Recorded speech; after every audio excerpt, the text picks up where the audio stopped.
It's been quite a while since I picked up a game that I'd part completed back in the day and then finished off all of the achievements for a video.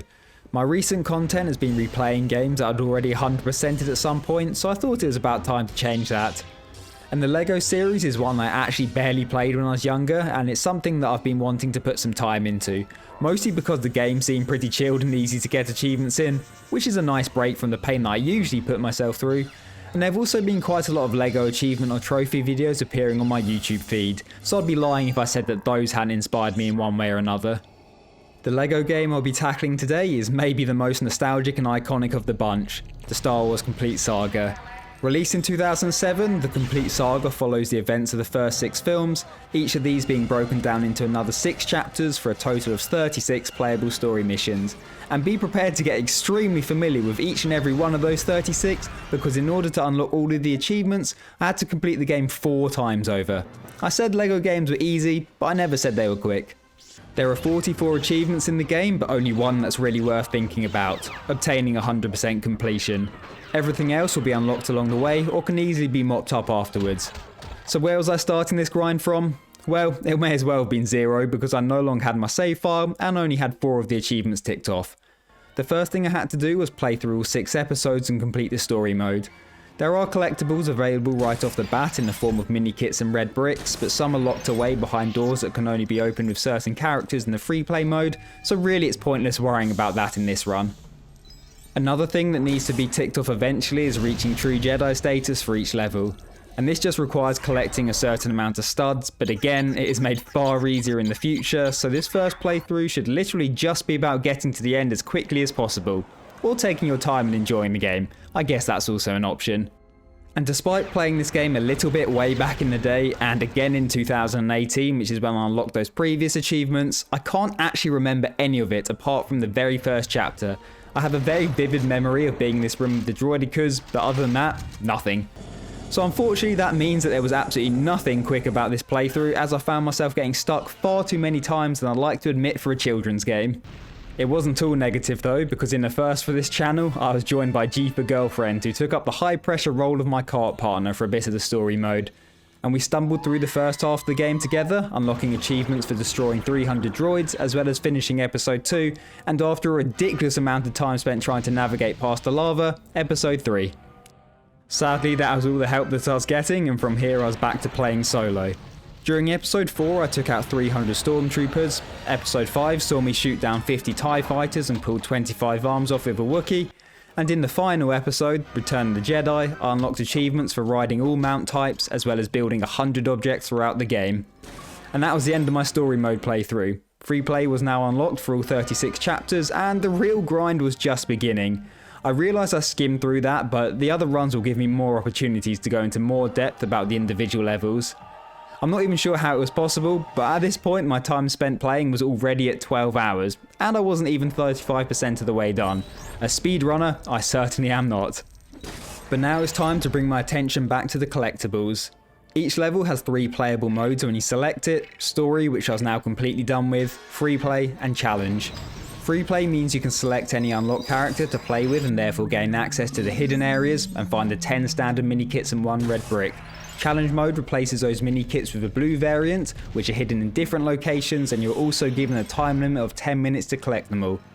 As a quick mention, the red bricks unlock extras which can be purchased from the store and give in-game benefits, which I'll speak more on shortly. And the mini kits are basically only cosmetic and just need to be ticked off. My initial plan was to follow a very old guide on an Xbox achievement website. It suggested going through on free play next, finding the collectibles and filling the True Jedi bar. There were some red bricks recommended to pick up first, notably invincibility and some of the score multipliers, and these make True Jedi much easier, because without, you basically need to find all of the studs in the level. On one chapter I died too many times and just found myself completely stuck at 95%. The problem I had though was that I didn't have enough studs to buy the score multipliers, but luckily around this time I stumbled across what seemed to be a more efficient route to the 100%.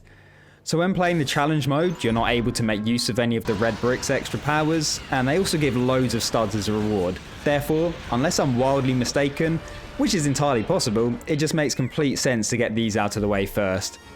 From finishing story mode, I had just over 350,000 studs, which is a tad far off the tens and tens of millions you need to buy everything from the store. But they'll be flying in shortly, so no need to worry. When doing free play or challenge mode, the game actually auto-selects the characters you need to access most areas. It's definitely not all of the areas, because I got stuck on the pod racing level by not being able to open a TIE fighter door. There are still some that are worth purchasing though to help speed up the process and make your life that little bit easier. A couple of the bounty hunters are able to open both droid doors, and therefore I saw those recommended to pick up, but in the end I went with a different strategy. That was selecting a ghost character because the enemies literally can't see you, and one of the Fets for the jetpack convenience.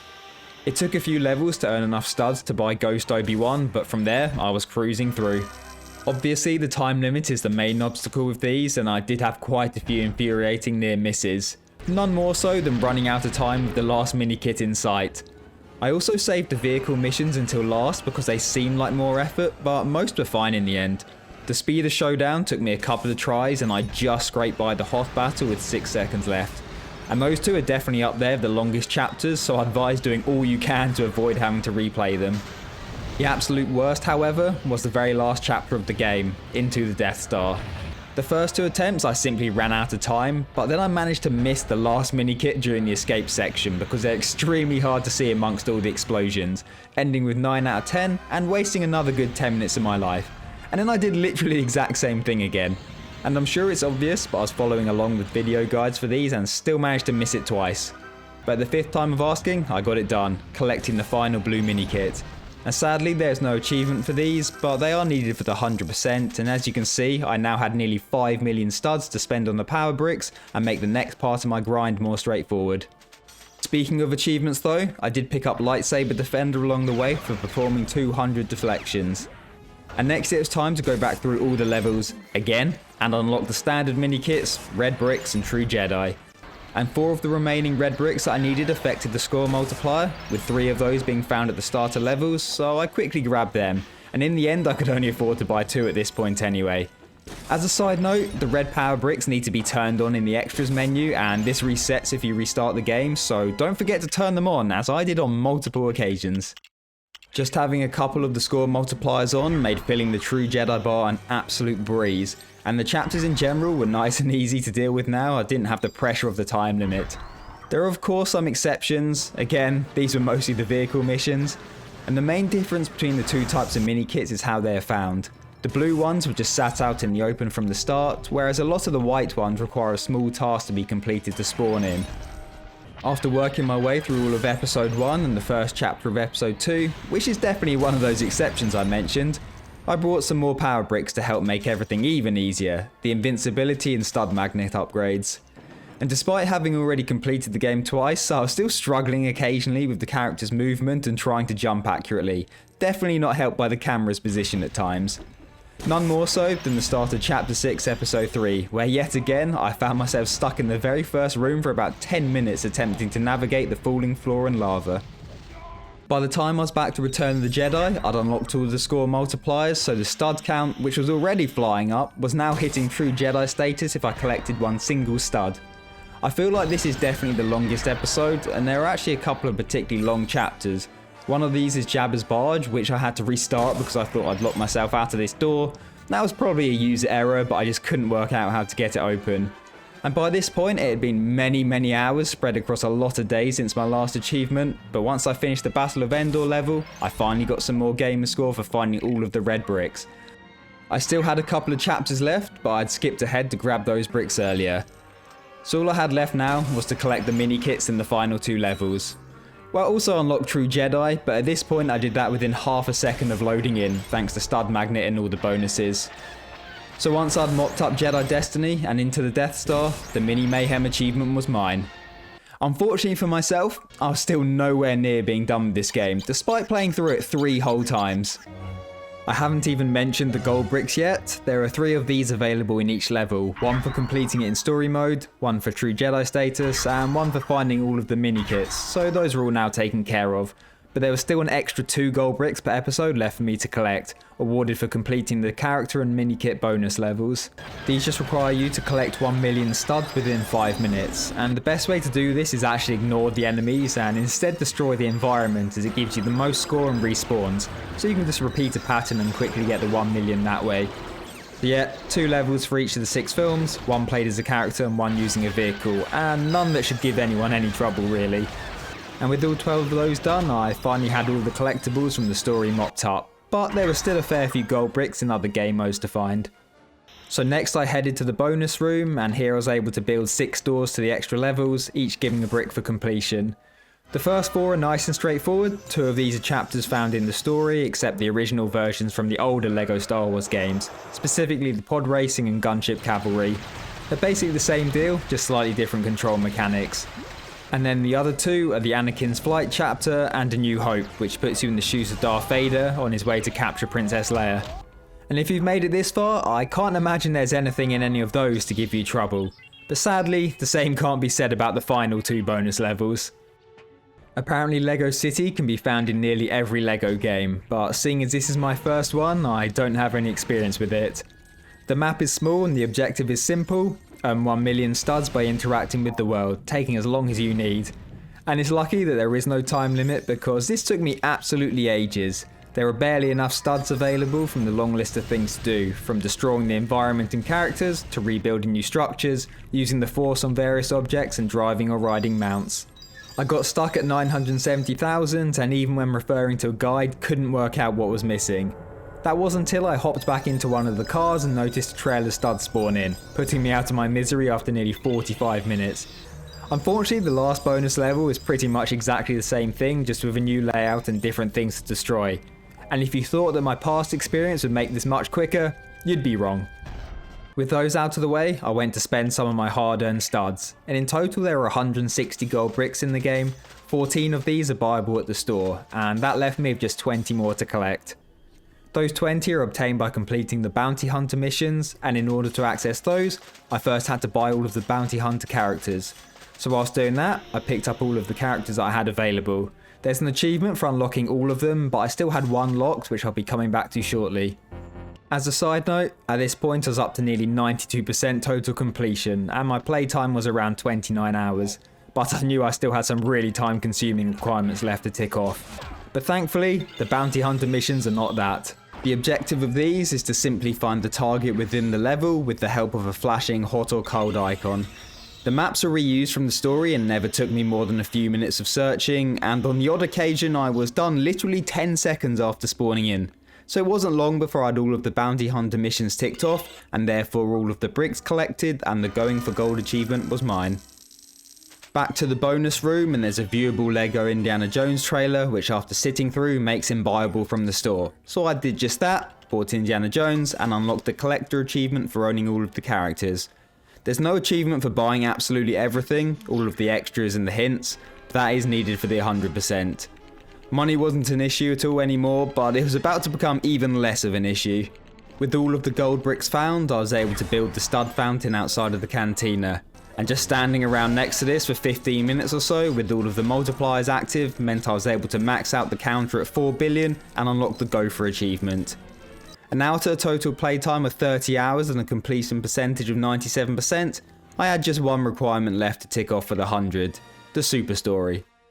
I'm not sure why they deemed it necessary to require 4 playthroughs of the game, but here we are. And the catch this time is each episode needs to be completed in a single sitting as you take on the 6 chapters back to back. It is effectively a time trial with a default record of 1 hour and 100,000 studs per episode. However, the player doesn't actually have to beat either of these for them to count as done, so the whole thing seems entirely pointless. And I can confirm that to be true because I definitely didn't manage either in episode 5. I did actually get an achievement during this playthrough, unlocked by disabling 5 droidicas with R2. And the first 3 episodes took me around 30 minutes each, but the second half of the game is quite a bit longer, averaging out to about an hour per episode. But other than that, I don't have much to add to this. I had a video guide up on another screen as I went through these just in case I somehow managed to forget where to go, despite having already completed the story 3 times, and yes, I did sometimes need to refer back to it. This was nothing more than a test of mental fortitude by this point, but I'd come too far to give up now. And after Return of the Jedi Super Story was complete, and with the total time of nearly 36 hours, I expected to see the 100% achievement pop up, but it turns out I'd forgotten to buy some hints at the store. So I quickly changed that, and now I did have 100%, but still no achievement. A quick search online told me that this is quite a common problem, but luckily easily fixable. All I had to do was load up a chapter and quit to trigger the game's autosave, and there we go. A wonderful and long overdue 100 gamer score. The big grind was out of the way, but I wasn't done with the game just yet. I still had 19 achievements left to mop up. A big chunk of these were for destroying a certain character with another, for instance Anakin with Vader. At first I assumed this meant I had to play through the relevant story chapter, play through to the boss fight and do it that way, but it turns out it is much easier than that. All I actually had to do was load up any chapter and using 2 controllers select both characters and give the right one a beating. And next I unlocked Cloud Cover for finishing the Cloud City level whilst wearing a helmet. This can kind of be cheated by the fact you can just quit the level and it counts, but I'm definitely not complaining. After that, I set off the 3rd and final disco, which is in the cantina, the other 2 being found throughout the story. And on the way to getting 100 points in arcade mode, I broke Jar Jar 20 times, and then finished up the Arcade Master achievement. And following that, I had to start a cantina fight with 50 casualties, and along the way perform 20 unblockable combo attacks with the lightsaber. I went back into the final chapter of episode 1 and destroyed 10 characters with a single thermal detonator, and now just had 4 achievements left until freedom. The first of these required me to complete the Death Star trench run without firing. This is extremely easy and is only like a 10-second section of the level. And after that, I went for the Follower of Fashion achievement for wearing every hat in the game. There are 6 in total: the Stormtrooper helmet, the Bounty Hunter helmet available in Jabba's Palace, and then the remaining 4 can be found in dispensers, one of which is in the Rescue the Princess chapter. And staying in episode 4, I visited the spaceport and sold my speeder to the Jawas, which left me with a single achievement to go. One last visit to Darth Maul, although this could be done in many different places throughout the game.